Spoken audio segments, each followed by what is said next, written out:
Hi friends, Activa gearless ആയിട്ടുള്ള വണ്ടികളിലൊക്കെ ഇങ്ങനത്തെ sound കേൾക്കുന്നുണ്ടെങ്കിൽ നേരെ പോയിട്ട് എഞ്ചിനിറക്കി പണിയെടുക്കാതെ ആദ്യം ഫ്ലൈ വീൽ സൈഡോ അല്ലെങ്കിൽ ക്ലച്ച് സൈഡോ സംശയം തോന്നുന്നുണ്ടെങ്കിൽ ആദ്യം അത് കഴിച്ചു നോക്കുക. അല്ലാതെ നേരെ പോയിട്ട് വലിയ പണിയെടുക്കരുത്. ഈ വണ്ടിയിൽ തന്നെ ഇപ്പോൾ എനിക്ക് കിട്ടിയത് കോയിൽ ലൂസായിട്ട് ഓടിയതിൻ്റെ സൗണ്ടാണ്.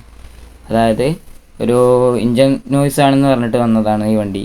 അപ്പോൾ ഇത് കഴിച്ചു നോക്കിയപ്പോൾ ഇതിൻ്റെ കോയിൽ ശരിക്കും ടൈറ്റ് ചെയ്യാതെ ഇത് ലൂസായി പോയിട്ട് ഫ്ലൈ വീലിൽ ഒരതി അത് ഒച്ചപ്പാടുണ്ടാവുമായിരുന്നു. അത് ടൈമിങ് ചെയിനൊക്കെ പാഡൊക്കെ പൊട്ടി ഓടുമ്പോഴുള്ള സൗണ്ട്, അതേപോലത്തെ ക്രാങ്കൊക്കെ എന്തെങ്കിലും കംപ്ലൈൻറ്റ് പ്ലേ ആയിട്ടുള്ള സൗണ്ട്, അങ്ങനെയായിരുന്നു സൗണ്ട് വന്നിരുന്നു. സംഭവം ജസ്റ്റ് ഫ്ലൈ വീല് ഇതിൻ്റെ ബോൾട്ട് തട്ടി ഓടുന്ന സൗണ്ടായിരുന്നു. അപ്പോൾ ഇതൊക്കെ കഴിക്കുമ്പോൾ മാക്സിമം ടൈറ്റ് ചെയ്യാം. മാക്സിമം ടൈറ്റ് ചെയ്യുക പറഞ്ഞാൽ വെച്ച് പൊട്ടിക്കണം എന്നല്ല ഞാൻ പറഞ്ഞത്.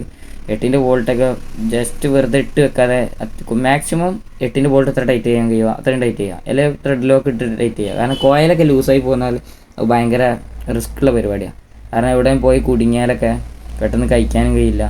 അപ്പോൾ ആദ്യം സൗണ്ട് ഇങ്ങനെ വന്നാൽ ഇത് കഴിച്ചു നോക്കുക.